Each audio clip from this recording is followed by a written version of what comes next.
यो रेडियो नेपाल हो। अब श्रेया नेपालबाट समाचार सुन्नुहोस्। सुरुमा प्रमुख समाचार। देशकै सबैभन्दा ठूलो खेल महोत्सव राष्ट्रिय खेलकुद प्रतियोगिताको 9औं संस्करणको पोखरामा हिजो भव्य उद्घाटन। 393 स्वर्ण पदकका लागि 7 प्रदेश 8 विभागीय गरी 11 टोलीका 6000 बढ़ी खेलाड़ी प्रतिस्पर्धामा।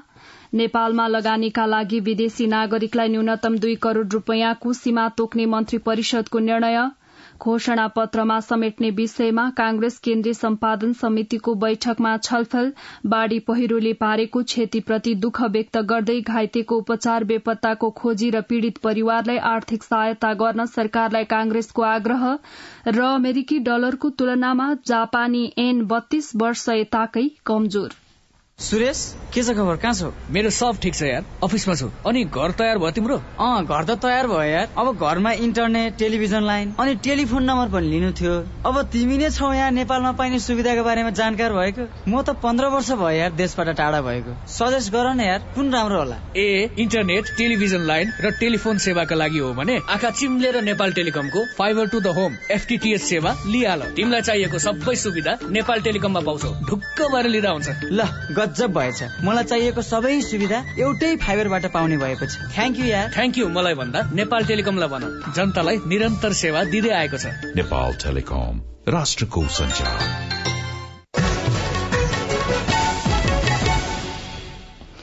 अब समाचार विस्तारमा। सरकारले विदेशी लगानीकर्ताका लागि लगानीको न्यूनतम सीमा 2 करोड़ रूपियाँ तोक्ने निर्णय गरेको छ।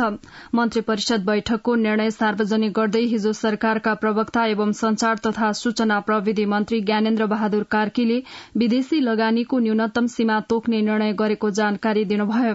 सरकारले बेपत्ता पारिएका व्यक्तिको छानबिन आयोग र सत्य निरूपण तथा मेलमिलापको म्याद 2080 असार मसान्तसम्म थप गर्न बाधा अड्काउ फुकाउ आदेश जारी गरेको छ। मन्त्री परिषद बैठकले कर्णाली प्रदेशका जुम्ला, हुम्ला, मुगु र कालीकोट जिल्लाका विपद प्रभावित स्थानीय तहको भौगोलिक क्षेत्रलाई विपद संकटग्रस्त क्षेत्र घोषणा गर्ने निर्णय गरेको संचार तथा सूचना प्रविधि मन्त्री कार्कीले जानकारी दिनुभयो।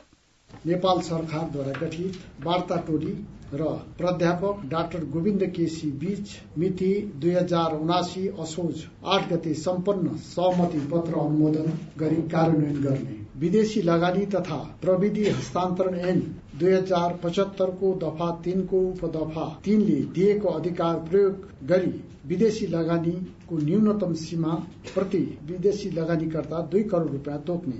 बेपत्ता पारिएका व्यक्तिको छानबिन आयोग र सत्य निरूपण तथा मेलमिलाप आयोगको कार्यविधि सम्बत 2080 साल असार मसान्तसम्म थप गर्न बाधा अड्काउ फुकाउने आदेश जारी गर्ने। सरकारले डाक्टर गोविन्द केसीसँग असोज 8 गते गरेको सहमति पत्र अनुमोदन गरी कार्यान्वयन गर्ने। बुढी गण्डकी जलविद्युत आयोजनाको वातावरण मुआब्जा वितरण पुनर्वास तथा पुनर्स्थापना इकाईको कार्य अवधि 1 वर्ष थप गर्ने। सेनाका वरिष्ठ अधिकृतहरूको बढुवा गर्ने लगायतका निर्णयहरू पनि गरेको छ। नेपाली कांग्रेस केन्द्रीय कार्य सम्पादन समितिको हिजो बसेको बैठकमा मंसिर 4 गते हुने प्रतिनिधि सभा र प्रदेश सभा निर्वाचनका लागि पार्टीले जारी गर्ने घोषणा पत्रमा समेट्नु पर्ने विषयबारे छलफल भएको छ।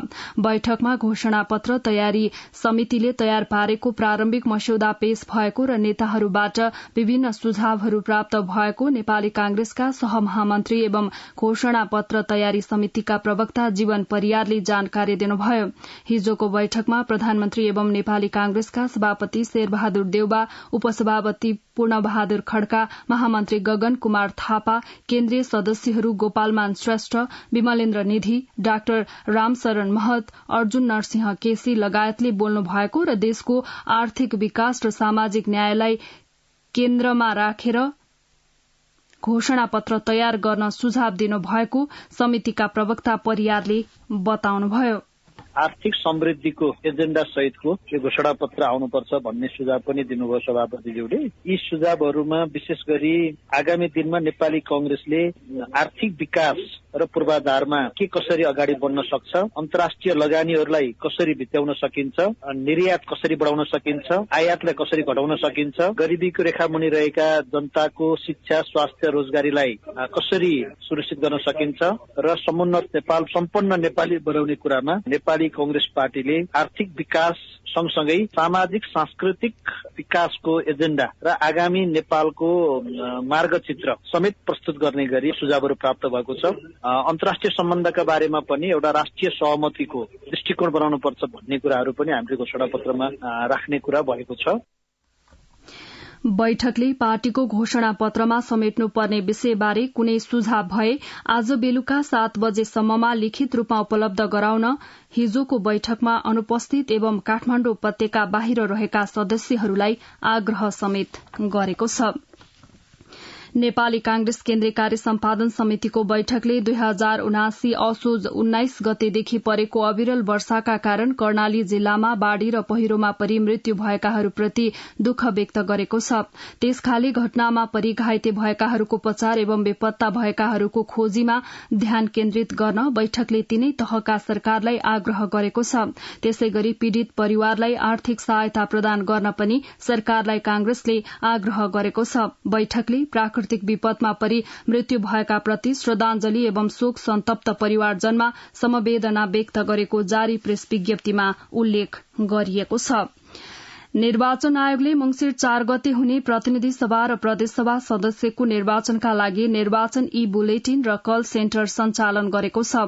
आयोगमा हिजो आयोजित कार्यक्रमबीच प्रमुख निर्वाचन आयुक्त दिनेश कुमार थपलियाले ती दुवै सेवाको शुभारम्भ गर्नुभयो। उहाँले संचार माध्यम र सम्बद्ध पक्षलाई आयोगका निर्णय, गतिविधि र निर्वाचनका सूचना अनलाइनका रूपमा प्रवाह गर्न उक्त सेवा प्रभावकारी हुने विश्वास व्यक्त गर्नुभयो।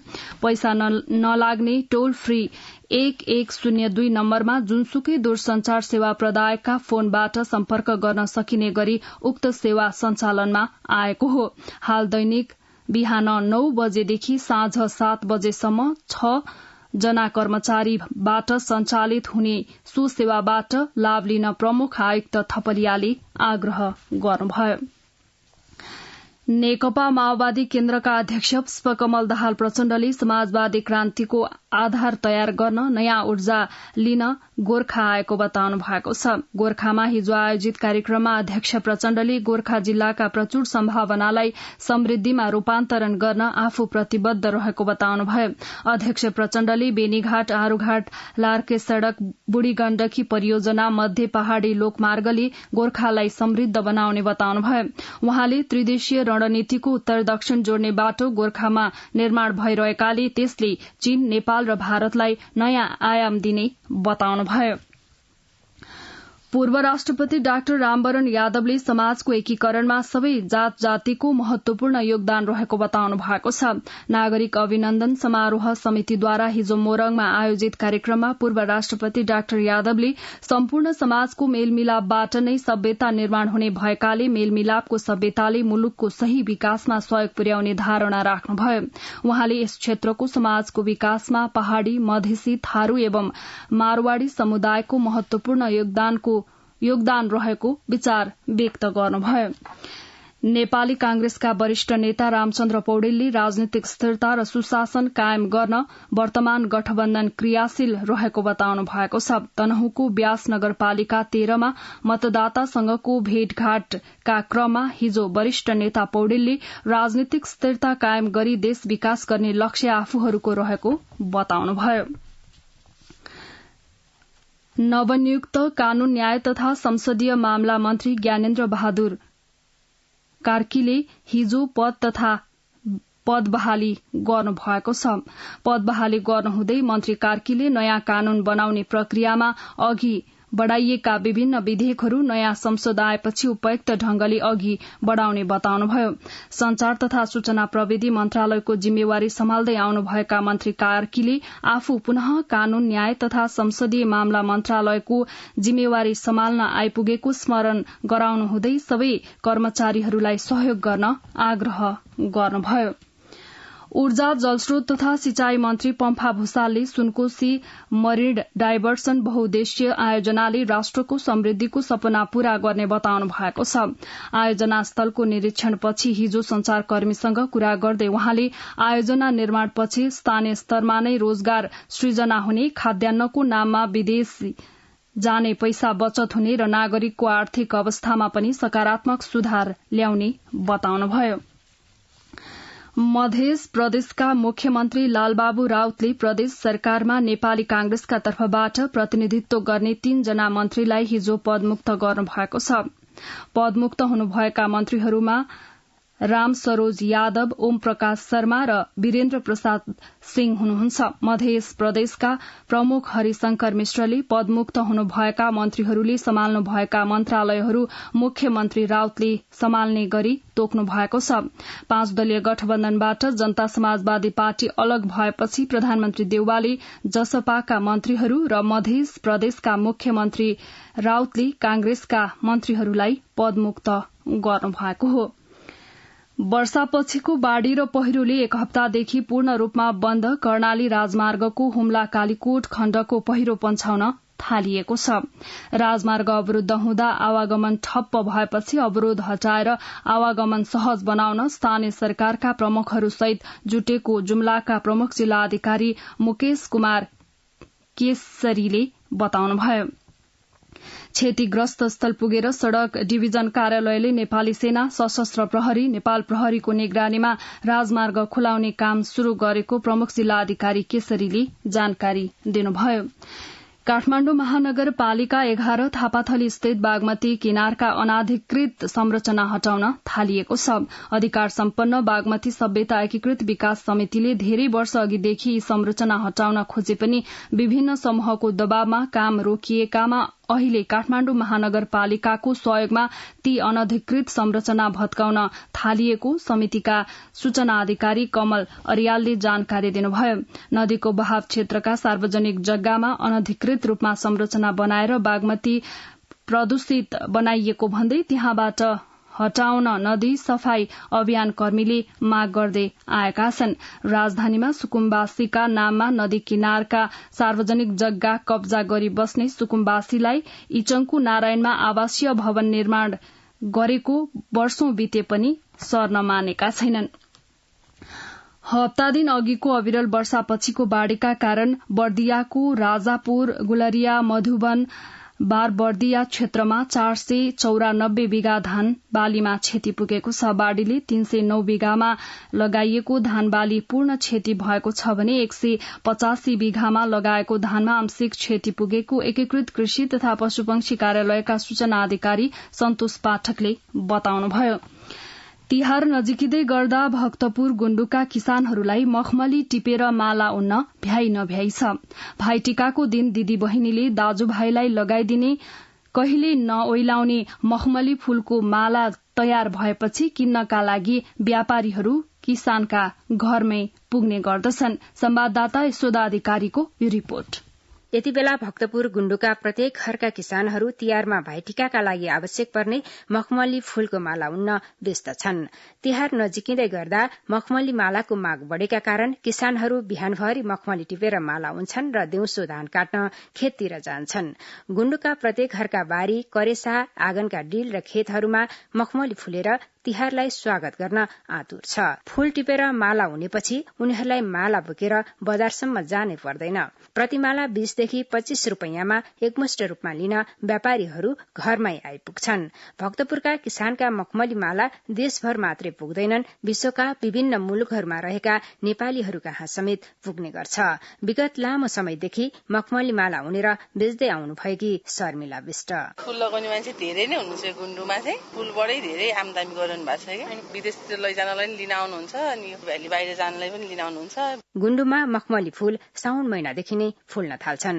किसानले साउनदेखि नै उन्न थालेका माला विदेशतिर लैजाने व्यापारीले अलिक कम मूल्यमा त्यतिखेरै लैजान्छन् भने बचेको माला सुकेको बाँसमा झुन्ड्याएर वा बाकसमा प्याक गरेर राखिन्छ। 20 वर्षदेखि माला बिक्री गर्दै आउनुभएकी नारायणी खत्रीले दशैं अघिदेखि नै माला बिक्री गर्दै आएको र तिहारमा मूल्य तोकेरै माला बिक्री गर्ने गरेको बताउनुभयो। न्याय राख्ने हो, चिल्लो ठाउँमा घाम नपर्ने ठाउँमा राख्नु पर्यो। अनि अहिले लाँदा नि उनीहरूले यस्तै सुकेकै लान्छन् के, बोरा राख्नु भयो जहाँ पुग्यो नि केही हुँदैन नि त सुकेको होइन। दसैँ अघि दिँदाखेरि चाहिँ अब अलिक कम मूल्य दिन्छन्, अहिले चाहिँ अलि आउँछ भाउ। धेरै जमिन हुनेले वार्षिक 5 देखि 7 लाख रुपियाँ बराबर मखमली माला बिक्री गर्ने गर्छन्। फूलको राजधानी भनेर चिनिने गुण्डुमा मखमली मात्र होइन, सयपत्री र गोदावरी फूलको पनि खेती हुने गरेको छ। फूल खेती गर्ने किसानलाई स्थानीय सरकारले पनि सहयोग गर्दै आएको छ। सूर्यविनायक नगरपालिका वडा नम्बर 7 का वडाध्यक्ष रविन्द्र सापकोटा फूल रोप्न चाहने किसानलाई वडाबाट फूलका बिर्ना, प्लास्टिक, मल र औषधिहरू अनुदानमा दिँदै आएको बताउनुहुन्छ। हामीले टनेल बनाउने कुराहरूमा सपोर्ट गरेका छौं, प्लास्टिक दिने कुराहरूमा सपोर्ट गरेका छौं, बेर्ना दिने कुरामा सपोर्ट गरेका छौं, औषधि हाल्ने पम्पहरूका कुराहरू गरेका छौं, कृषि औजारहरू अनुदान दिएका छौं। विशेष गरी कृषि उत्पादन गर्ने किसानहरूलाई नै बढी फोकस गरेर कामहरू गरेका छौं। कसरी उत्पादन जोडिनु, कसरी नगदे बालीसँग तपाईँहरू जोडिनुहुन्छ, तपाईँहरू जोडिनुहोस् भनेका छौं। बिरुवा रोपेपछि खासै समय दिन नपर्ने र सजिलै आमदामी हुने मखमली फूलले यतिखेर गुण्डुको सौन्दर्यता बढाएको छ नै आउँदै गरेको तिहारलाई पनि भव्य स्वागत गरिरहेको छ। यशोदा अधिकारी, रेडियो नेपाल, काठमाडौँ। भारती खरेल स्मृति पुरस्कार 3 स्रष्टा र समाजसेवीलाई प्रदान गरिने भएको छ। भारती खरेल प्रतिष्ठानले विगत 3 वर्षदेखि रोकिएको उक्त पुरस्कार आगामी मंसिरमा मुलुकका मूर्धन्य स्रष्टा र समाजसेवीलाई दिइने घोषणा गरेको वरिष्ठ गायक दीपक खरेलले जानकारी दिनुभयो। प्रतिष्ठानको हिजो बसेको बैठकले विक्रम सम्वत 2077, 2078 र 2079 सालको भारती खरेल स्मृति पुरस्कार क्रमशः वरिष्ठ गीतकार किरण खरेल, माइती नेपालका संस्थापक अनुराधा कोइराला र वरिष्ठ समालोचक वासुदेव त्रिपाठीलाई दिइने निर्णय गरेको सदस्य सचिव प्रयागराज भट्टराई ले जानकारी दिनुभयो। पुरस्कारको राशि नगद 51,000 सहित सम्मान पत्र रहेको छ। विक्रम सम्वत 2077 देखि स्थगित भएको यो पुरस्कार कोविड-19 का कारण 3 वर्षदेखि स्थगित भएको थियो। जिल्ला प्रशासन कार्यालय बर्दियामा राष्ट्रिय परिचय पत्र लिने सेवाग्राहीको चाप बढ़ेको छ। एक दिनमा 100 जनालाई मात्रै परिचय पत्र वितरण गरिने भएकाले चाप बढ़ी भएको भन्दै संख्या बढ़ाउनु पर्ने सेवाग्राहीको माग रहेको छ। बर्दियाबाट संवाददाता संजय आचार्यको यो रिपोर्ट। राष्ट्रिय परिचय पत्र अनिवार्य भएपछि प्रशासनमा सेवाग्राहीको चाप बढ़ेको छ। जिल्लामा भदौ मसानसम्म 1,98,352 जनाले परिचय पत्र पाइसकेका छन्। आफूहरू एका बिहानैदेखि लाइनमा बसेको स्थानीयहरू बताउँछन्। एक दिनमा 100 भन्दा बढ़ीको परिचय पत्र बनाइदिने हो भने भीड़भाड़ कम हुने र सेवाग्राहीलाई पनि सुविधा मिल्ने उनीहरूको भनाइरहेको छ। राष्ट्रिय परिचय पत्रको लागि आएको यहाँ नै लाइन लागेर मान्छे 6 बजेदेखि बसे हुन्छन्। 10 बजे गेट खुलुन्जेलसम्म मान्छेहरूको 200-250 जना भइसक्छन्। जनालाई मात्रै बाँड्ने गरिराखेको छ प्रशासनले। त्यसको दरलाई थोरै भए पनि बढाइदिएको भए टाढादेखि आउनेहरूलाई अलिक केही सहज हुन्थ्यो कि। एक दिनमा होइन क्या 200 बाँड्दिनु मान्छे कतिपय टाढाबाट आउँछ, लाइन बसेछ बिहानबाट 7 बजे आएर। अहिले कतिजना मान्छे फर्किनुहुन्छ परिचय कार्डको लागि फर्म न। दिनमा 100 को कोटा भए पनि सेवाग्राहीको चाप अत्याधिक हुने भएकोले 120 जनासम्मको विवरण लिने गरेको बर्दियाका सहायक प्रमुख जिल्लाधिकारी रमेश पाण्डेले बताउनु भएको छ। 8 पालिका मध्ये 7 पालिकामा हामीले यो अभियान सञ्चालन गरिसक्यौं। भीडभाड बढी छ भन्ने सन्दर्भमा तिहारको बीचमा बाहिर गएका, विदेशमा गएका अथवा काठमाडौँ पढ्न गएका स्टुडेन्टहरू घरमा आउनु भएको र बिदाको समय सदुपयोग गरौँ भनेर 81 यो भिड बढ्ने देखिएको छ। भिडभाडको व्यवस्थापन गर्ने सन्दर्भमा अहिले हामी पञ्जीकरण विभागसँग समन्वय गरेर इलाका प्रशासन कार्यालय राजापुरमा र बासगढीमा हामीले यो 2वटा स्टेशन राख्ने हामीले पहल अगाडि बढाएको छौं। संजय आचार्य, रेडियो नेपाल, बर्दिया। यस वर्षको शरद ऋतुको हिमाल आरोहणका लागि 160 आरोही समूहका 901 आरोहीले आरोहण अनुमति लिएका छन्। पर्यटन विभागका अनुसार यस सिजनमा सगरमाथा, मनास्लु लगायत 35 हिमाल मध्ये सबैभन्दा बढ़ी मनास्लु आरोहणका लागि 38 आरोही समूहका 404 आरोहीले आरोहण अनुमति लिएका छन्। यस्तै यस सिजनमा हिमाल आरोहणबाट हालसम्म 7,10,31,647 रोयल्टी जम्मा भएको विभागले जनाएको छ। अब अन्तर्राष्ट्रिय समाचार। अमेरिकी डलरको तुलनामा जापानी मुद्रा येन 32 वर्ष यताकै सबैभन्दा कमजोर भएको छ। अमेरिकामा अपेक्षा गरिए भन्दा तीव्र गतिमा मूल्य वृद्धि भएको आधिकारिक आँकडा सार्वजनिक भएपछि जापानी येन न्यून बिन्दुमा पुगेको हो। प्रति अमेरिकी डलर 147.66 येन पुगेको थियो र पछि त्यो अलिकति माथि उक्लियो। जापानका अर्थमन्त्री सुनिची सुजुकीले मुद्रा अस्थिर बनेको विषयलाई सम्बोधन गर्न उचित कदम चालिने बताउनु भएको छ। गत महिना जापानले आफ्नो कमजोर बन्दै गएको मुद्रालाई उकास्न 20 अर्ब डलर खर्च गरेको थियो। गत महिना जापानले आफ्नो मुद्रा ऐनलाई उकास्न विश्व मुद्रा बजारमा हस्तक्षेप गरेको थियो। 24 वर्ष यताकै सबभन्दा कमजोर बिन्दुमा ऐन पुगेपछि जापान सरकारले उक्त कदम चालेको थियो। त्योभन्दा अगाडि जापान सरकारले सन् 1998 मा मात्र मुद्रा बजारमा त्यसरी हस्तक्षेप गरेको थियो। अमेरिकाको फेडरल रिजर्भ केन्द्रीय ब्याङ्कले मुद्रास्फीतिलाई कम गराउन निरन्तर ब्याज दर बढ़ाइरहेपछि डलरको भाव बढ़िरहेको हो। डलरको बढ़दो शक्तिका कारण पाउण्ड र युरो जस्ता अन्य मुख्य अन्तर्राष्ट्रिय मुद्राहरूको मूल्यमा पनि प्रभाव परिरहेको छ। अब आर्थिक समाचार।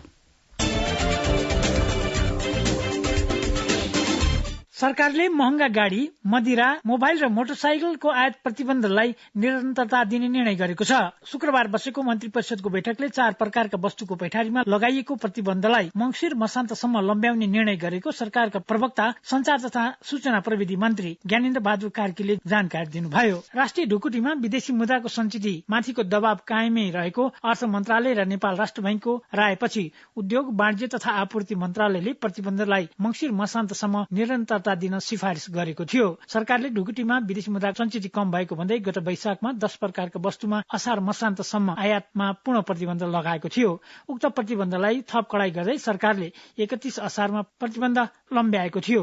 तर 14 भदौमा कुरकुरे, हीरा लगायतका 6 प्रकारका वस्तुको प्रतिबन्ध फुकुवा गर्दै गाड़ी, मोबाइल, मदिरा र मोटरसाइकल आयात प्रतिबन्धलाई भने यथावत राखिएको थियो। उच्च निर्यात सम्भावना भएका नेपाली उत्पादनहरूले अबदेखि 8% निर्यात अनुदान पाउने भएका छन्। क्लिंकर, सिमेन्ट, स्टील, फुटवेयर, प्रशोधित पानी, सूचना प्रविधिमा आधारित सेवा तथा बिजनेस प्रमोशन, प्रोसेस आउटसोर्सिङ जस्ता सेवाहरू पहिचान गरी निर्यात गर्नेले अबदेखि 8% निर्यात अनुदान पाउने भएका हुन्। आर्थिक वर्ष 2079-80 को बजेटमा उल्लेख भएको व्यवस्था अनुसार सरकारले शुक्रबार निर्यात अनुदान प्रदान गर्ने सम्बन्धी दोस्रो संशोधन कार्यविधि 2079 लागू गर्दै अनुदान दिने निर्णय गरेको हो। अर्थमन्त्री जनार्दन शर्माले आयात बढ्दै जाँदा निर्यात बढाउन बजेट मार्फत निर्यातमा 8% सम्म छुट दिने घोषणा गर्नु भएको थियो। जेठ महिनामै कार्यविधि संशोधन गर्ने योजनामा अर्थ मन्त्रालय रहेको भए पनि वाणिज्य मन्त्रालयले कार्यविधि बनाउन ढिलाइ गर्दा ढिलो भएको थियो। डन्डी, सिमेन्ट र क्लिंकरलाई लक्षित गरी बजेटमा कार्यक्रम ल्याइए पनि सरकारले प्लाइवुड, कत्था, रोजिन तथा तारपिन लगायतका अन्य वस्तुले पनि निर्यात अनुदान पाउने भएका छन्। अमेरिकी डलरको मूल्यमा लगातार वृद्धि भएका कारण नेपाली मुद्रा हालसम्मकै कमजोर भएको छ। विश्व बजारमा अमेरिकी डलर बढियो भएसँगै नेपाली मुद्राको भाव अवमूल्यन भएको हो। नेपाली मुद्राको भारतीय मुद्रासँग स्थिर विनिमय दर रहेका कारण अमेरिकी डलर बोलियो भनेसँगै भारूको मूल्य खस्कँदा त्यसको असर नेपाली मुद्रालाई परेको हो। नेपाल राष्ट्र बैंकले शुक्रबारका लागि तय गरेको मूल्य अनुसार 1 अमेरिकी डलरको क्रय मूल्य 131 रुपियाँ 46 पैसा रहेको छ भने बिक्री मूल्य 132 रुपियाँ 6 पैसा तय गरेको छ। त्यस्तै युरो क्रय मूल्य 127 रुपियाँ 77 पैसा र बिक्री मूल्य 128 रुपियाँ 35 पैसा रहेको छ।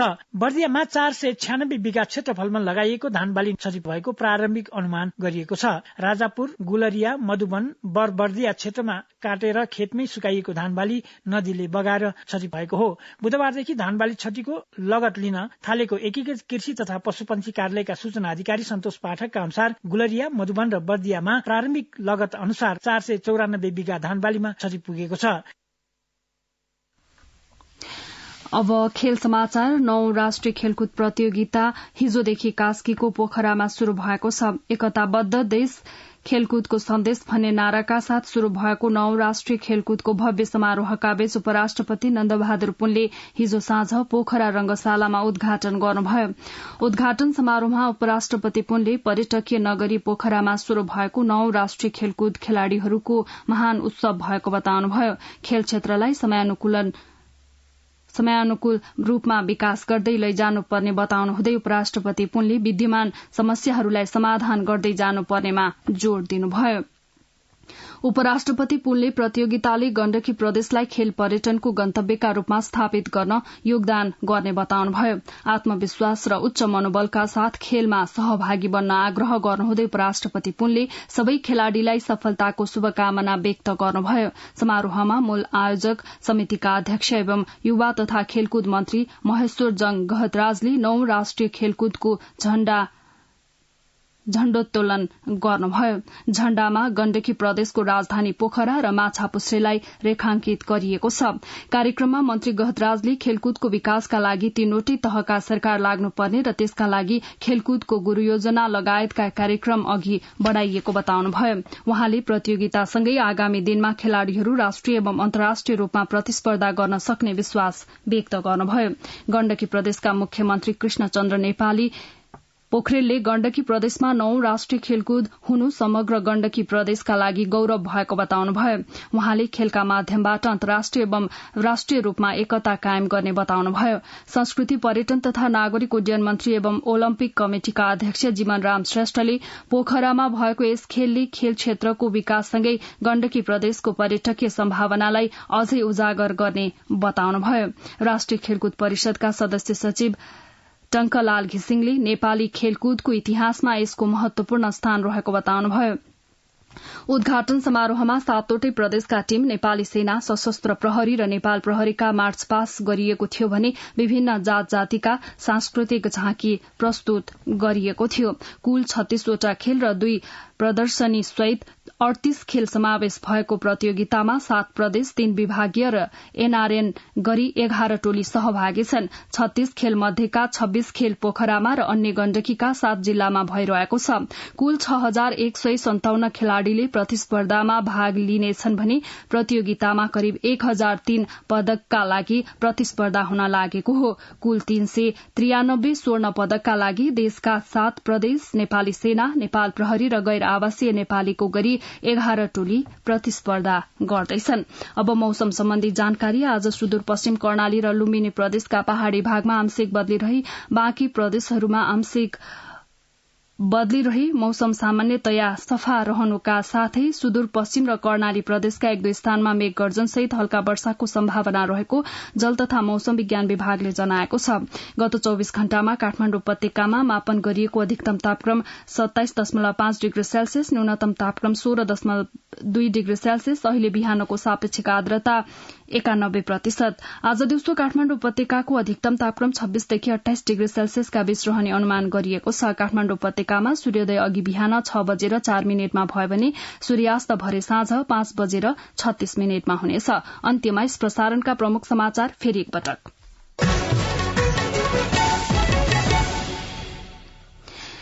देशकै सबैभन्दा ठूलो खेल महोत्सव राष्ट्रिय खेलकुद प्रतियोगिताको 9औं संस्करणको पोखरामा हिजो भव्य उद्घाटन। 393 स्वर्ण पदकका लागि 7 प्रदेश, 8 विभागीय गरी 11 टोलीका 6000 बढ़ी खेलाड़ी प्रतिस्पर्धामा।